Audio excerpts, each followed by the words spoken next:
A couple years ago, my shoulder mobility wasn't that great. Mine didn't. Wait. I can say it one more time. Okay. All right, I have something I got to admit to you guys. A couple years back, I had a little problem with shoulder mobility. Mine's been fine. Yeah. Well, did you ever bench 405? That's what I thought. Yeah. So today, we're going to be talking about how I fixed my shoulder mobility. It was roughly 2 to 3 years ago, as I was getting into just the very beginning stages of middle age, I started to notice that my shoulders, the ball and socket joint, was not quite as flexible and limber as it used to be. And there are many reasons why that can occur in somebody like myself or somebody like you. And our audience, you guys out there, many of you are avid exercisers or weightlifters or bodybuilders, and I think we have to be even more careful of this because sometimes it's just the amount of muscle that you've built around that joint that impedes it moving as well as it should. On the flip side of that coin, sometimes it's not our fault. It's genetics. The bony anatomy of these joints just doesn't allow you to have the same movement that someone else might have. You might have a giant head of your humerus, right? Then you just can't move it quite as far as someone who has a little smaller head. Stuck. You know, it gets stuck. Also, age is one of the biggest, most significant factors in decreasing mobility. It's actually the #1 risk factor for decreased mobility is just how old you are. Mm-hmm. Injury is another one.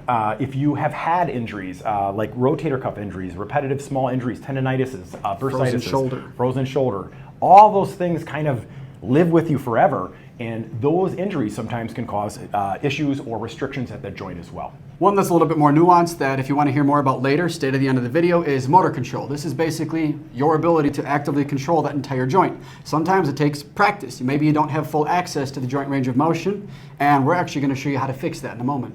So this is how this video is going to go. We're going to show you the 2 fixes that I used over the last few years to really improve my shoulder mobility. Mm-hmm. And I feel these are both somewhat unique, so you're in for a treat. At the end, we're going to nerd out about why all these things work. So stay tuned at this time right here if you want to nerd out with us. Okay, so here's the first one that you need to do. All right, so before we hop into our first exercise, you might want to spend some time doing some soft tissue work on your chest and your lats. Here's 2 mobility drills you could do. After completing those soft tissue mobility drills, we'll hop right into our first exercise. This one is called the scarecrow. First of all, the equipment you're going to need is dumbbells, some pretty light ones. Women, you might use 1 to 3 pounds. Men, maybe 5 to 8 pounds. If you've got a lot of muscle mass, maybe up to 10, maybe 12. And additional to that, you're going to need a stability ball. From there, the setup. You're going to roll the ball out onto your back, get to a bridge position, and then extend your arms straight up overhead. Make sure that your head is supported on the ball, and then you're going to lower those dumbbells down into sort of an eccentric chest fly position. From here, you might find different positions. You could do any number of them, 1 to 20, as many positions as you find. You're going to find a position, take 1 to 3 breaths there, relatively slow breaths, and then you're going to move to the next position, take a few more breaths, next position, a few more breaths. For the purpose of this video, we're going to skip the breath work. Let's say you've brought your thumbs all the way up overhead and you realize that if you lower your thumbs back down or pinkies back down a little bit, that's a really restricted spot for you. We're going to do something called PNF, which is where we're going to flex the muscle against that stretch just a little bit, maybe up to 6 seconds, causing the muscle to tense up and the backside to release, and then we're going to relax the muscle and try to sink a little bit deeper. In total, at any one of these positions or going through all the positions, you might spend 2 to 3 minutes with this stretch.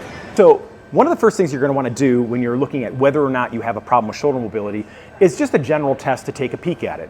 And one that Jeremiah and I like is called, I call it the scour test, but it's a very common shoulder mobility test where basically you're going to lift your hand up off the floor in a prone position, want your head supported with something that could be a yoga brick, it could be a towel or whatnot, just so you get your neck in a nice spine neutral position. And then you're going to rotate your hand back and through all the way down to the hip, and then you're going to come back the other direction.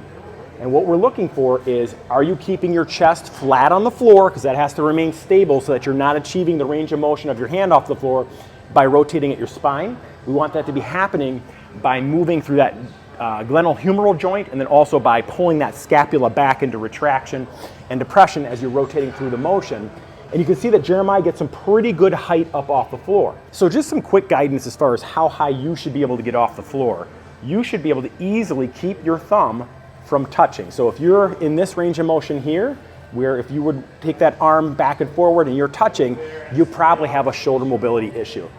And this is a cool test because it shows down in these lower sections, it will look more at pec tightness in the anterior part of the shoulder, but when you get up towards the top of the test, it's going to be looking more towards latissimus and some of those other posterior structures of the shoulder. And if you find that you fail this, you can always do these two other tests, our pec minor test that we have here, or our lat test that we have here, and you can do those ones to check out, to take that global test and then break it down into smaller segments so you can look at those other ones and see where you may be more specifically tight. And you might be tight at both. Now for the corrective. We have a passive stretch that we showed you first, the snow angel on the ball with the weights. For our active stretch that we're going to do, and I really like this one, it is basically an active assist stretch through that exact test position. So just like some of the other tests that we have, the test also can be part of the solution, but this is kind of a novel way to do it, where you take a very light flat band. That band should be set up on a squat rack or something stable at roughly about, a 45-degree angle or so down to your arm, and then you're going to scour through that same range of motion. And you can already see how much higher Jeremiah is getting, and it's not just due that he's rotated, he's still relatively flat as far as keeping his left pec on the floor, but look how much higher his arm is on this.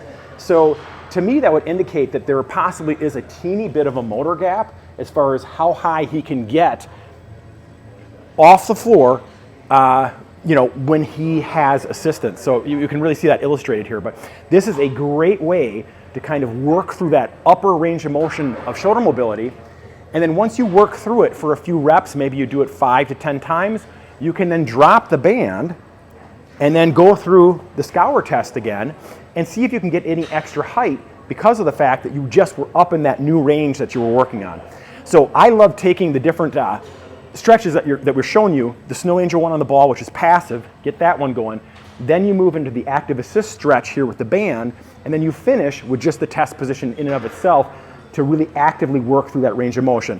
And if you could see Jeremiah's face, which I can see right now, he is definitely feeling some muscle activation and getting some strengthening effect into that entire posterior shoulder and the muscles between the shoulder blades.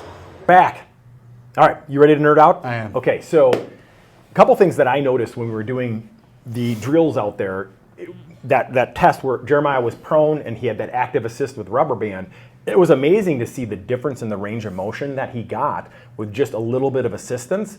And it's one thing that I have noticed a lot with some of the shoulder movements is that a lot of people, especially in movements that require a lot of posterior shoulder strength, many times there's a very big motor gap in that area. So for those of you who aren't familiar with a motor gap is simply the difference between how far you can move a joint actively minus how far you could move it passively, meaning like if I was to move your arm for you and I could take it further than you can take it on your own, the difference between those two range of motions is the motor gap. Okay? Yes.